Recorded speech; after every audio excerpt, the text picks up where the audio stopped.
talk about the Kanika Powell murder mystery. I don't think too many people know about this, or if they do, I mean, this happened back in 2008, and it's still an unsolved murder mystery. Kanika Powell, she lived alone. She was an Army veteran. She was intelligent and cautious, and not one to be easily victimized. However, on the evening of Saturday, August 22nd, 2008, a bizarre chain of events, which seemed like something more befitting of a spy movie than reality, began with a knock on her apartment door. So let me just give you a brief little insight into who she was. She was born January 31st, 1980. Kanika graduated from Largo High School. Yes, I know what that is. Here in the DMV, located in Upper Marlboro, Maryland, in 1998. A few years afterwards, she joined the Army and served several years in Korea. After she returned from her tour of duty in Korea, Kanika moved back to Prince George's County, Maryland. She lived only 40 minutes outside of Washington, D.C., and began working as a security contractor. In 2004, she became a contract worker at the Johns Hopkins University Applied Physics Laboratory, which is also known as APL, which is located in Laurel, Maryland. I know what that is. By 2006, Kanika was hired on as an official full-time employee at the laboratory, which describes its focus as ensuring the reliability of complex technologies that safeguard the nation's security and advance the frontiers of space. Here we go with this space bullshit, but that's another video. So, as I already stated, she was 28 years old. She lived in Prince George's County, Maryland. We call it PG County for short. And after her tour of service in the Army, she came out and began work as a security contractor.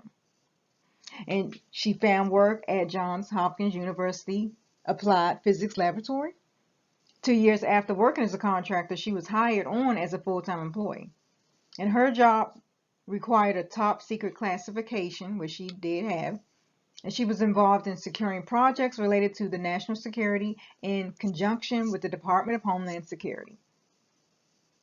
And the nature of her work has never been revealed to the public. That should tell you something right there. You know I'm gonna go with this, but let's keep going. They wouldn't even release her actual job title. That should tell you something too. So you won't tell the public what the nature of her work was, and you won't even release what her job title was. So on Saturday, August 23rd, 2008, Kanika, there was a man posing as an FBI agent who had knocked on her door. He knew her name, and he approached her door, but she was intelligent enough to not allow him inside. Thank you. See, this is what I need everybody, especially ladies. Look. I tell kids this too. I told my son that. Do not open the door. I give no fucks if somebody even says your name. If you're looking at that peephole and you don't recognize them, do not open that door. If you need to, if you feel threatened, call the police. But don't you open that door just because a motherfucker say your name. Okay? If you don't recognize them, don't open. Shit, I question family members sometimes. You knock on the door. Motherfucker, you didn't call. I was not expecting company. Okay? I'm fair. So, but like I said, she didn't open the door. She didn't let him in. She did call the police to report the incident. She sent out an email to her family and friends telling them about this strange story. 4 days later, a different man showed up claiming to have a package for her. And again, she did not open the door. She called her mother about the second incident, and she took the day off from work and ran some errands. When she arrived back at her apartment approximately 11:50 a.m., someone was waiting in the hallway and shot her multiple times. Kanika never regained consciousness and passed away as a result of her injuries the next day. Police were baffled by the seemingly motiveless crime and didn't have so much as a single suspect. They still don't. Let me tell you this. 3 months later, someone by the name of Sean Green, a 31-year-old man working in as an IT professional for a national security contractor, was shot 9 times while sitting at a red light. That attack took place just 25 miles from where Kanika had been murdered. and the similarities didn't end there. Many have speculated that both Kanika and Green were murdered by the same individual, or possibly for the same reason. I'm gonna go along with the same reason, possibly. Okay. They also was thinking that, oh, maybe they was maybe Kanika was the victim of this mother-daughter serial killer called Jason Thomas Scott. Okay, or however, I'm not thinking that. I'm thinking it's something bigger than that. Okay, let me show you the email that she had sent to her family after that first knock at the door. Dated August 25th, 2008. Basically, she was going on letting, I'm not going to read all this, y'all. You can pause if you want, but she was just going on let them know how it was 7 p.m. The man knocked at her door. And of course, she asked who he was. She didn't answer. Now, when she asked the man who he was, he stated that he was from the FBI and that he was looking for Kanika Powell. She said he held a shield up but no picture, and he never gave her his name. So she told him that she wasn't opening no door. She didn't know who he was, and he would need to show her documentation as well as a warrant. So he left. Of course he left, because he was a fucking fraud. She opened her bedroom door. I'm sorry. She opened her bedroom window and saw him walking. She also heard a voice tell him to walk in the opposite direction. You hear that? She heard a voice. So that man was not alone. Needless to say, she said she didn't get any sleep or rest the rest of that weekend. She even went to get her alarm system installed into her new apartment. She did call the FBI, and they told her it was more than likely bogus because they never come to your door by themselves. That's true. And they always leave a card of some sort so that you can contact them. And I'm not saying that's true because they've knocked on my door. No. But this is something y'all should know. 9 times out of 10 when it comes to stuff like this, even if it's police and stuff too, they usually come in pairs. They don't come by themselves. And then if they don't reach you, they'll leave a card or something to let you know they was there for you to contact them. This person posing as the FBI agent did not do that. So she was smart not to open that door. Okay, so like I was saying, on the next Wednesday, August 27th, there was another knock at her door. It was a different man stood outside, and he asked for Kanika Powell, and she refused to open the door again. This man said he had a package for her and that he'd go get it. So let me tell you something. If you ever get packages delivered, we all know whether it's FedEx, UPS, the mailman, they don't come to your door without that package. They come to the door with the package. They knock on your door. You answer, and it don't even have to necessarily be you there as long as there's somebody there and you can sign for it, like if it needs to be signed. But they don't ever come to your door and knock, see if you home, then go get the package and come back. Look, these people are on a schedule. They don't do shit like that. They come to the door with your package. So once again, it proved that this person was a fraud, because then he was like, I'll be right back. I'm going to go get it. Like, yo, really? So again, he disappeared and he didn't leave a package. He didn't leave a note. Nothing. And when I say no, because normally if they miss you, for example, they'll leave you a note saying you can go pick it up from, the post office or UPS, wherever the facility, distribution, wherever it came from, your local one. They usually leave you a note letting you know you can pick it up there, or they'll say we'll try again tomorrow. Okay? So that's what that means by a note.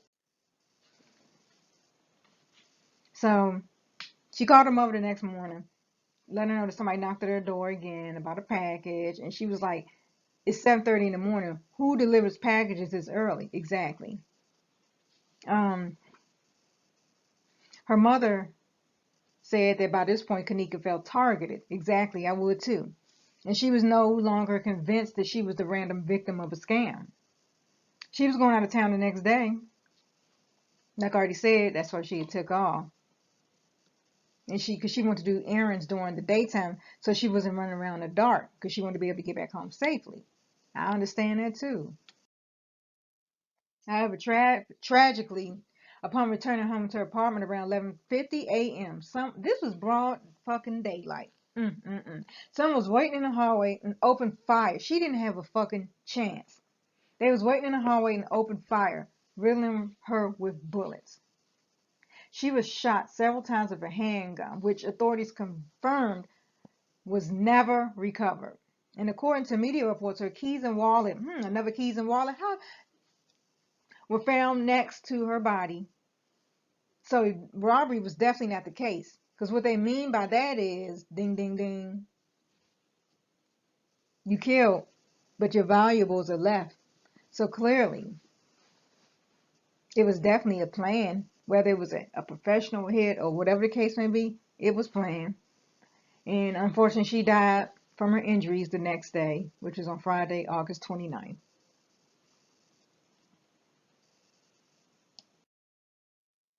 So, of course, people trying to figure out what the motive was. Because it's still an unsolved murder mystery. Police are still baffled by it. They found no apparent motive for her killing. There was no, they didn't find no, scorn lover, no robbery, no signs of gang activity, nothing. And Kanika had no prior criminal history. Nothing unusual or illegal in her apartment. This is according to the police. So the most dramatic possibility is that Kanika Powell was murdered due to her work as a security contractor with the prestigious Hopkins APL. She had a top secret clearance. She occasionally left town for a couple of days to pick up things for the lab. That's what she told her mother. But she could never say where exactly she was going.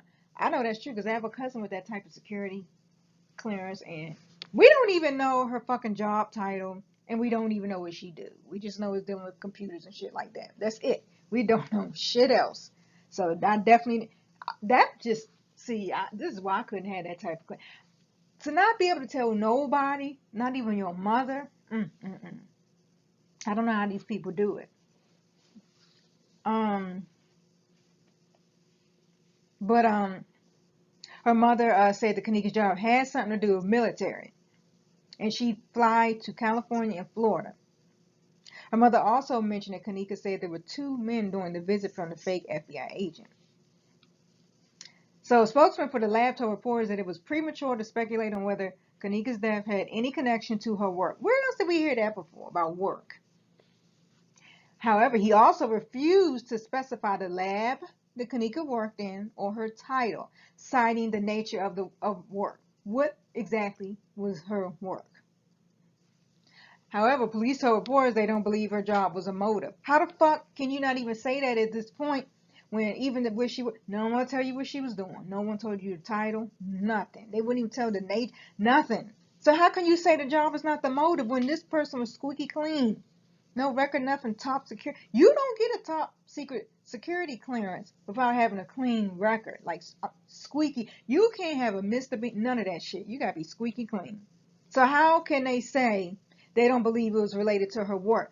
Not no angry ex-boyfriend, none of that shit. So how can you say that? Um, so like I was saying, I'm sorry about that, y'all. Like I was saying, was they were trying to say that possibly her murder and Sean Green's murder were related. Of course, they say internet conspiracies pointing out strange connections between Kanika's murder and the unresolved murder of 31-year-old Sean Green, who was an employee at the National Counterterrorism Center in McLean, Virginia. On November 12, 2008, which was less than 3 months after Kanika's death, Sean was shot 9 times by a masked gunman while waiting in a line of cars at a traffic light. He was murdered only 30 minutes away from Kanika. So, in addition to the lack of motive, Kanika and Sean were both unmarried, lived alone, had no prior criminal history, and both had security clearances. They also seem to have been at the least chosen, if not outright targeted, by their murderers and were shot multiple times. However, PG County Police asserted there's no indication the two killings are connected. Isn't that what they always say? Um, and again, another possible theory was that Kanika was the victim of 20-year-old serial killer Jason Thomas Scott, who was dubbed the mother-daughter killer.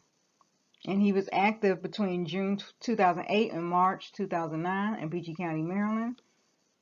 However, he was convicted and sentenced to 182 years in prison for for several murders. Now, the serial killer Jason Scott, described as educated, good-looking, and internet savvy. Y'all better watch out for these motherfuckers that remember I told y'all about these motherfuckers you think speak so well and then so good with the internet and shit like that? Yeah, you better watch the fuck out. He had used a database where he worked at UPS to target and gather information on his victims. Okay?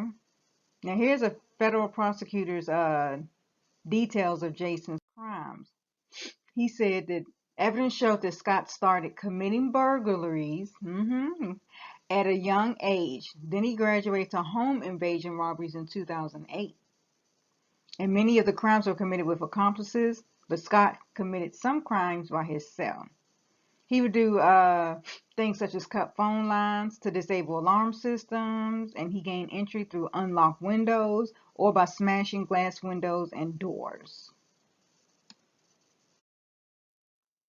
And they also said he was known to use fake identities, but like none of this matches the MO of Kanika's murderer. Now, Jason Scott did kill at least 3 of his victims by shooting, setting the 2 other victims on fire after attacking them, which effectively prevented a cause of death determination. And in 2013, he entered a plea, an Alford plea, which doesn't admit guilt but acknowledges that prosecutors have enough evidence to convict him. He has not pointedly admitted to many of the crimes and has revealed no details about the murders. So back to the whole, was this a hit on Kanika Powell? Professional, unprofessional. One thing we have to point out is she did not recognize any of the multiple visitors who was, requesting to get inside of her home. And they had asked if she was Kanika Powell, which that means that the visitors also didn't recognize her. See what I mean? Like if it was somebody she knew, they wouldn't even have to ask that because they would know her voice or whatever, just like she would have recognized them. So that's why people lean towards, okay, was this a contract hit? Okay. But then you also have to wonder, well, why would a professional hitman attempt to gain entry into Kanika's apartment? Why would he even interact? But I think this is something that they do sometimes. You know what I mean? I don't know. I ain't one of them, so I don't know. They did say she was shot. The amount of time she was shot, it could be considered overkill. And sometimes when it's stuff like that, they're like, okay, maybe it was somebody you knew or something like that. So the number one question about the killer's strategy is if he were a paid hitman, supposedly working for the government, why choose an easily blown cover like saying he's an FBI agent without identification or a delivery man without a package? Yeah, that didn't make sense to me either because, like I already told y'all about, especially when it comes to deliveries, they always come to your door with the packages. They don't be like, knock, see if you home. Okay, I'll be right back and go get the package. Like, that's a fucking waste of time. They be on a time constraint. No. So they don't do that. Also, if you want to pretend you're an FBI agent, why didn't he, forge an ID?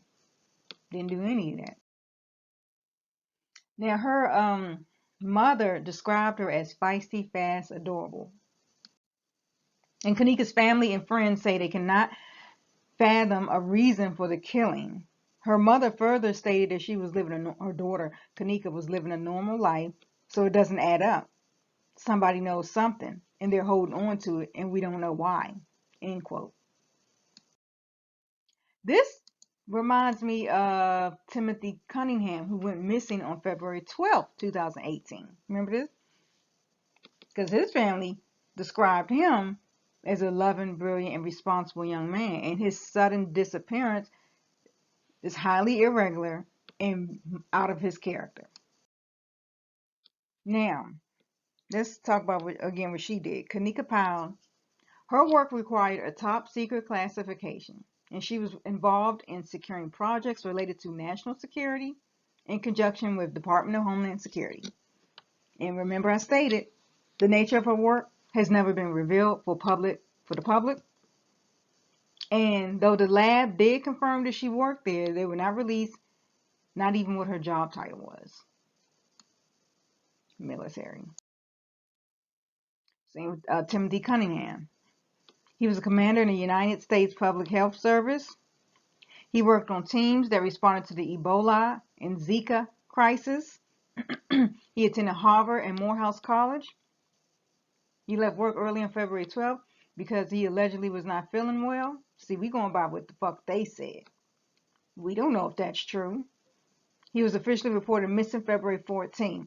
In Cunningham, his keys, phone, wallet, and identification were found at his home after he vanished, and his dog was left alone. And again, his family said this was uncharacteristic of him.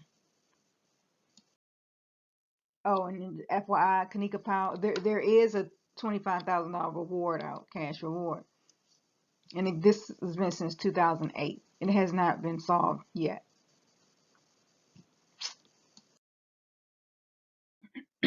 So, Cunningham was a team lead with the CDC's Division of Population Health. He had been sent to respond to numerous public health emergencies, including the Ebola and Zika viruses. And that's according to the agency's website. Kanika Powell was a security contractor at Johns Hopkins Applied Physics. So both of these people had some high-level jobs. So then you have to start to ask yourself, what the fuck happened?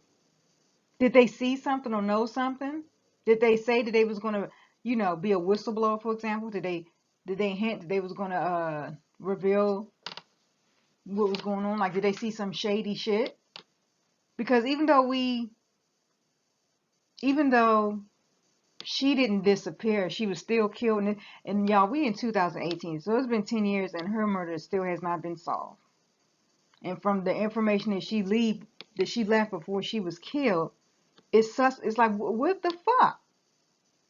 And remember, she was killed in broad daylight, 11 something in the morning, broad daylight.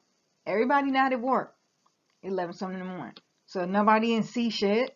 If this happened in the hallway of an apartment building, shit. Nobody, not outside, nobody see somebody running from the building. And with Timothy Cunningham, I definitely believe he saw something and it probably was going to blow something. You know what I mean? You can't tell me he didn't. And some other people brought up something too that kind of makes sense. How do we see? This is why I say this is what they say about him leaving work early, ill and stuff like that. How do we know he even left the CDC? How do we know something foul didn't happen within there? Because even if you want to leave or go just get away, whatever, you're not leaving your keys, your wallet, your identification, your car, your dog. Like, you know what I mean? Like, come on. That's why I don't, even the whole suicide thing, if you commit suicide, from everything that we've read, and the family says, he was a very responsible man. I don't see him, at least not even leaving a note. You know what I mean? And then yet they haven't found no body either. Man, maybe I look at too much TV, but I'm starting to think he did not leave that CDC. Something happened there. Now, if he did leave, it wasn't on his own accord. Okay, this is just speculation on my part. Of course, there's nothing proven yet. But I think these two knew something. I don't think they're gonna find him alive. I don't know. I would hope they do, but based off the evidence, I don't know. We're gonna be in April soon. He was a oh god, and that's another thing. He wasn't officially reported missing until February 14th. Why 2 days after the fact? I don't know. But then again, you know how families are, which is true. They're not going to necessarily think something suspicious if they ain't hear from you from a day. But I guess by that second day, they're like, no, something not right. But comment below. What do you think happened, first of all, to Timothy Cunningham, but also, who do you think killed Kanika Powell and why? Like, what the fuck is going on? I believe these two individuals saw something, and they didn't want to be no parts of that shit, and they saw something. And I don't know if maybe they said they was gonna, blow the whistle or something like that, or maybe they were just like, I'm not gonna be part of this, and they just, you know what I mean? Who the fuck knows? Comment below your thoughts. Have y'all heard about the Kanika Powell case? Because again, it's unsolved. It's still unsolved. 10 years later, I can stay on this if y'all want it, but I can promise you this: there's nothing new. No, not that I've seen. I mean, I can look into it since it is here in the DMV, but there's no new evidence. You know what I mean? Like, there's nothing. I just know it's still unsolved. And we in 2018. Comment below. If you're new here, please subscribe. Thumbs up this video. Share it. And as a reminder, all comments with links in it will be deleted. So if you have links to videos or articles or anything like that that you need me or want me to see or take a look at, please email all links to me. And my email address is in the description box of this video. So again, please email all links to me, because any links in comments will be deleted because they automatically go to spam anyway. All right, y'all. Thank y'all for watching, and I will see you in a soon to come video. If you enjoyed this video and appreciate my work, and you would love me to continue to upload these videos, keep these cranking out for you, please support my channel by donating to my PayPal. And the link will be in the description box. And whatever you choose to do, I truly appreciate it. Thank you. Have you ever felt? Are you listening? Damn.